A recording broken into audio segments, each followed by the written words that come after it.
Bonjour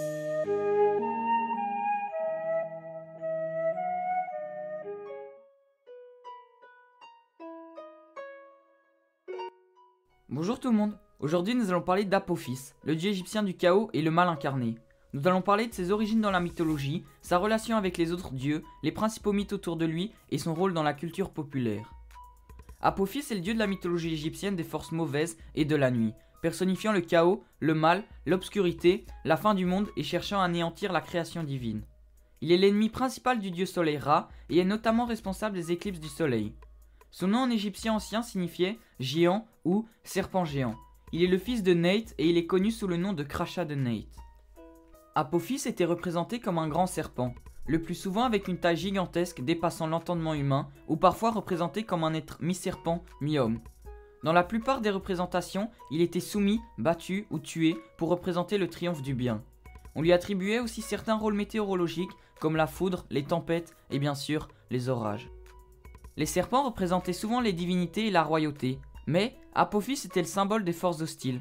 Il a été peu à peu identifié à Seth, bien qu'il fût auparavant son plus grand ennemi pendant que ce dernier devait défendre la barque de Ra. Car, chaque jour, ce dernier se cachait à l'horizon, attendant que le dieu soleil pointe le bout de son nez pour l'abattre et plonger le monde dans l'obscurité totale et le chaos. Plus tard, on put apercevoir que dans certaines scènes, le pharaon était représenté avec un objet rond qui symbolisait l'œil d'Apophis. Apophis habitait un lieu situé au-delà du monde créé qui se nommait la Duat, symbolisant la non-existence et où se retrouvaient les ennemis des dieux et les pécheurs qui ont été condamnés par le jugement des morts.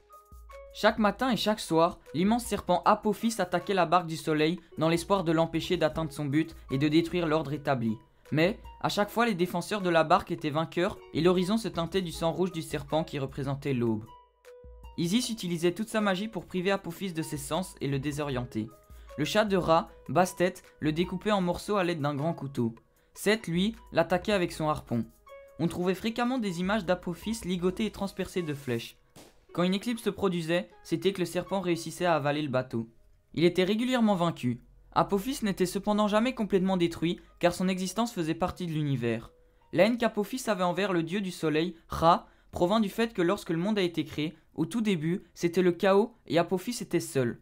Il nageait dans les eaux profondes et sombres de ce monde obscur. Mais un jour, lorsque surgirent du chaos le soleil, la lumière, l'eau, la terre et les hommes, Apophis ne pouvait supporter ces oppositions.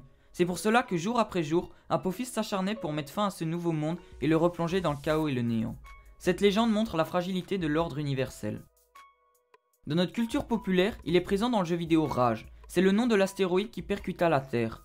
Il apparaît aussi dans le jeu vidéo Assassin's Creed Origins, sorti en 2017 sous forme d'un serpent géant attaquant la barque du héros.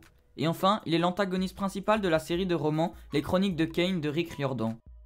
Alors voilà, c'est tout pour la vidéo d'aujourd'hui, merci à tous de l'avoir visionné, j'espère qu'elle vous aura plu, et n'hésitez pas à mettre un pouce bleu. Sur ce, merci à tous de suivre la chaîne et on se revoit bientôt pour la suite.